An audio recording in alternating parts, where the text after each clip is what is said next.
Hello दोस्तों, स्वागत है आप सभी का मेरे साथ। मेरा नाम है रवि। आई होप आप सभी अच्छे होंगे, स्वस्थ होंगे, मस्त होंगे, एकदम बढ़िया से अपने एग्जाम्स की तैयारी कर रहे होंगे। देखो, साल 2024 आने वाला है। 2023 को ख़त्म होने में कुछ ही दिन रह गए और साल 2024 से आपने बहुत सारी उम्मीदें लगा रखी हो। बहुत सारी ऐसी चीज़ें होंगी जो आप 2023 में पाना चाहते थे लेकिन नहीं पा पाए। ठीक है। और सबसे बड़ी चीज़ जो रहती है वो एक रहती है सरकारी नौकरी ले। अगर आप सरकारी नौकरी की तैयारी करने आए हो, सबसे पहले आप यही सोचते हो कि किसी भी तरह करके एक सरकारी नौकरी लेकर के हम फाइनेंशियली स्टेबल हो सके और अपने घर वालों की हेल्प कर सके। ठीक है, फाइनेंशियली। तो 2023 में जिसका ये सपना पूरा नहीं हो पाया वो 2024 के लिए तैयारी कर रहा होगा। और आपको हर एक एग्जाम्स की डेट पता है 2024 में कब कौन सा एग्जाम होना है, खासकर अगर हम एसएससी की बात करें। एसएससी ने अपना पूरा कैलेंडर रिलीज कर रहा है।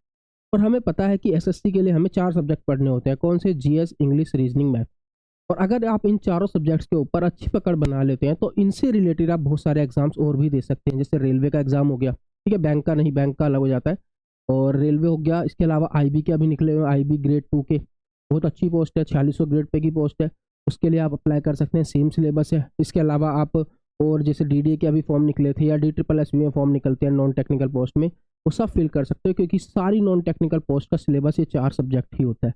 तो अगर आपने एक बार इन 4 सब्जेक्ट्स को अच्छे से कर लिया तो उसके बाद आप बहुत सारे एग्जाम दे सकते हो। और अगर आपका लेवल अच्छा है, तैयारी अच्छी है, तो आप सब एग्जाम्स को क्लियर भी कर सकते हो।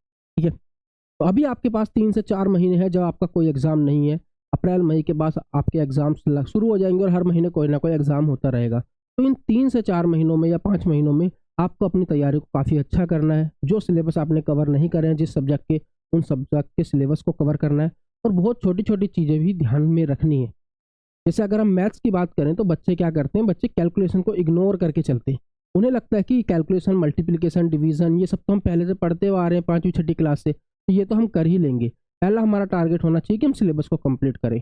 और जब वो सिलेबस को कंप्लीट कर पाते हैं तब वो देखते हैं कि थोड़े दिन बाद ही उनका एग्जाम सामने खड़ा हुआ होता है। ना वो ठीक से रिवाइज कर पाते हैं, ना वो ठीक से प्रैक्टिस कर पाते हैं, ना उन्होंने इनफ मॉक टेस्ट दिए होते हैं। और कैलकुलेशन अच्छी ना होने की वजह से उनका कॉन्फिडेंस भी लूज होने लगता है।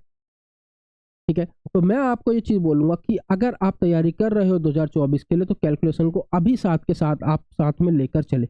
रोज़ आपको इसकी 20 मिनट्स भी अगर आप इसकी प्रैक्टिस करोगे ना रोज़, अगले 2 से 3 महीने, तो आप देखोगे कि मैथ्स के अंदर आपका जो कॉन्फिडेंस है वो कितना ज़्यादा बढ़ जाएगा। और मैथ्स को पढ़ने में एक इंटरेस्ट भी डेवलप होगा। अगर आपकी कैलकुलेशन अच्छी होती है तो मैथ्स को पढ़ने में एक इंटरेस्ट भी डेवलप होता है। तो ये सारी चीज़ें आपको ध्यान रखनी है। आपको कैलकुलेशन को साथ के साथ लेके चलना है। ठीक है। और कैलकुलेशन का मतलब ये नहीं कि जैसे हम मल्टीप्लिकेशन सीख रहे हैं तो हम उसी तरह से मल्टीप्लिकेशन की प्रैक्टिस करें। जैसे कि मान लो 26 को मल्टीप्लाई करना है 42 के साथ, तो आप इसको 6 2 12 कैरी 1 ऐसे करके करोगे नहीं। ऐसे नहीं करना है। अगर ऐसे करोगे तो फिर कोई फायदा नहीं है। इस चीज़ की प्रैक्टिस नहीं करनी है। प्रैक्टिस हमें करनी है इसको किस तरह से दूसरे तरीकों से करके और जल्दी किया जा सकता है, माइंड के अंदर किया जा सकता है। अगर हम चीज़ को माइंड के अंदर कर रहे हैं तो थोड़ी सी फास्ट हो जाती है, क्योंकि जितना टाइम हमारा लिखने में जाता है इस चीज़ को, उतनी देर में हम उसको माइंड में सॉल्व कर लेते हैं।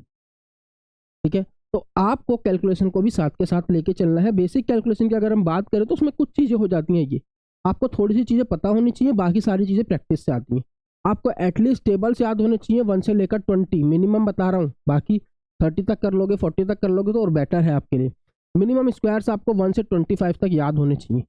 25 से लेकर के 125 तक मैं आपको निकालना सिखाऊंगा। अभी बताऊंगा कब, कहाँ, कैसे निकालना सिखाऊंगा, कौन सी क्लास के अंदर। 25 से 125, तो 1 से 25 तो आपको याद करने ही करने। क्यूब्स की बात करें तो 1 से लेकर के 20 तक आपको याद होने चाहिए। ये बेसिक्स रिक्वायरमेंट है अगर आप कैलकुलेशन को अच्छा करना चाह रहे हो। तो आपको क्यूब्स 1 से 20, स्क्वायर 1 से 25 याद होने ही चाहिए। ये आपको रटना ही पड़ेगा। आपको अपनी दीवार के ऊपर एक लिख करके फोटो चिपकानी पड़ेगी और रोज उसको पढ़ना पड़ेगा, तब ये चीज़ें याद होंगी। एक दिन में ये याद नहीं होता। ठीक है।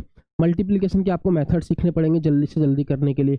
एडिशन, सब्ट्रैक्शन, कुछ फ्रैक्शंस याद करनी पड़ेंगी, कुछ परसेंटेज की वैल्यूज याद रखनी पड़ेगी। परसेंटेज की वैल्यू फ्रैक्शन में, फ्रैक्शन की वैल्यू परसेंटेज में याद रखनी पड़ेगी। तो ये सारी रिक्वायरमेंट है कैलकुलेशन को अच्छा करने के लिए। और ये एक स्टेप है।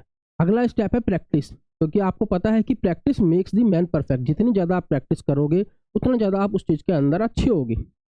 जैसे कि बात करें, जब हम गाड़ी चलाना सीखते हैं तो शुरू में हम बहुत कंफ्यूज रहते हैं। जैसे मान लो कार की बात कर रहे हैं हम। ठीक है। कार के अंदर कि हम साइड वाले मिरर्स देखें, पीछे वाला मिरर देखें, गियर लगाएं, हैंडल को संभालें, कौन सी ब्रेक ब्रेक दबाएं, ब्रेक कह रहा हूँ, एक्सीलरेशन दबाएं या फिर रेस दबाएं हम बहुत कंफ्यूज रहते हैं। लेकिन जैसे जैसे हम सीखते जाते हैं, प्रैक्टिस करते जाते हैं, एक टाइम ऐसा आता है आपको सोचना कुछ पड़ता ही नहीं। आप माइंड में कुछ और भी सोच रहे होगे ना, तब भी सारी चीज़ों को एक साथ कंट्रोल कर पाओगे। ये सारी चीज़ें हमारे सबकॉन्शियस माइंड में बैठ जाती हैं।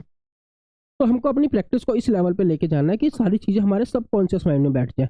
और जब कोई चीज़ हमारे सबकॉन्शियस माइंड में बैठ जाती है तो वो उसके लिए हमें सोचना नहीं पड़ता, फिर वो चीज़ अपने आप होती है। तो कैलकुलेशन के अंदर भी आपको प्रैक्टिस करनी है। पहले ये सारी चीज़ों पे आपको थोड़ी सी लर्निंग करनी है, उसके बाद आपको प्रैक्टिस करनी है। और भी काफ़ी सारी चीज़ें हैं जो आपकी कैलकुलेशन को तेज़ करती हैं या एग्जाम में आपको आंसर मार्क करने में काफ़ी तेज़ी से हेल्प करती हैं।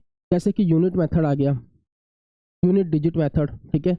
यूनिट डिजिट मेथड आपको यूज़ करने हैं, आपको डिजिटल सम मेथड यूज़ करना है, डिजिटल सम मेथड यूज़ करना है, ठीक है। आप वैदिक मैथ की टेक्निक्स यूज़ करेंगे, वैदिक मैथ्स की टेक्निक यूज़ करेंगे।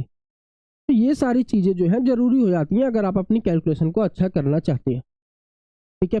और इन सब के लिए टाइम चाहिए, ये नहीं कि आप इनको 1 दिन में 2 दिन में पढ़ लोगे, इनके लिए प्रैक्टिस चाहिए।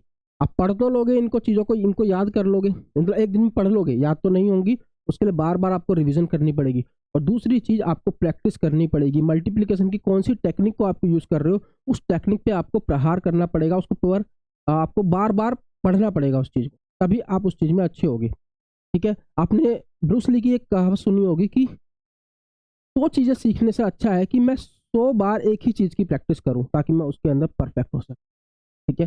तो अगर आप एक चीज़ के ऊपर काफ़ी बार प्रैक्टिस करते हैं तो आप उसके अंदर बहुत ज़्यादा माहिर हो जाते हैं। तो ये सारी चीज़ें मैं आपको बताऊंगा कैसे करनी है, कैसे कौन से मेथड्स आपको यूज़ करने हैं। और ये एक मास्टर क्लास होने वाली है आपकी कैलकुलेशन की। कहाँ मिलेगी ये कैलकुलेशन की क्लास? ये आपकी इस चैनल पर नहीं होगी, ये मिलेगी आपको अनअकैडमी की ऐप पर, ठीक है। अनअकैडमी की ऐप पर आपको मेरे साथ जुड़ना है आज 2 बजे, दोपहर को 2 बजे आपके साथ लाइव जुड़ूंगा और आपका जो भी डाउट होगा आपका उसी टाइम में क्लियर भी करूंगा। तो आप मुझसे वहाँ पे डाउट सेशन भी मतलब एक रखेंगे, हम लास्ट में 10 मिनट पूछेंगे, बीच में भी आप पूछ सकते हो। 1 घंटे की क्लास होने वाली है, इसके अंदर आपको मैं सारी चीज़ें मास्टर कैलकुलेशन को मास्टरी करने की बताऊँगा, ठीक है। उसके बाद आपकी प्रैक्टिस के ऊपर बात है। और अगर आपको लगे कि मेरी क्लासेस आपके लिए बेनिफिशियल रहती हैं, आपको उससे कुछ सीखने को मिलता है, तो आप मेरे को अनअकैडमी ऐप पर फॉलो भी कर सकते हैं। आपको कुछ नहीं करना है इस क्लास के लिए, सिर्फ नीचे डिस्क्रिप्शन में आपको लिंक मिल जाएगा, क्लिक करना है। अनअकैडमी ऐप पे अगर ऑलरेडी रजिस्टर्ड हो आप तो आप सीधा मेरी प्रोफाइल पे चले जाओगे, वहाँ से मुझे फॉलो कर लो और इस क्लास को देख सकते हो, बिना फॉलो करे भी देख सकते हो, ठीक है। और अगर आपने ऑलरेडी रजिस्टर नहीं कर रखा है अनअकैडमी ऐप पे तो वहाँ पर आपसे वो रजिस्ट्रेशन के लिए पूछेगा, फिर आपको अपना गोल सिलेक्ट करने के लिए पूछेगा, एसएससी रेलवे अपना गोल सिलेक्ट कर लेना और उसके बाद आप मेरी प्रोफाइल पे जाकर के ये वीडियो देख सकते हैं। फ्री रहेगी, बिल्कुल क्लास फ्री है, इसके लिए कोई पैसा नहीं लग रहा, बस आपको अनअकैडमी ऐप पर लॉगिन करना है, ठीक है। आई होप सारी चीज़ें क्लियर हो गई होंगी। तो बस यही आपको बताना था, एक बार आप इस क्लास को लेकर देखना, आपको देखना कितना फ़ायदा होने वाला है इस मास्टरिंग क्लास के अंदर, मास्टरिंग इन मैथ कैलकुलेशन, ठीक है। चलिए मिलता हूँ आपसे दोपहर को 2 बजे, भूलेंगे ना, जुड़ना ना भूलें और अपने दोस्तों के साथ शेयर करना भी ना भूलें। धन्यवाद।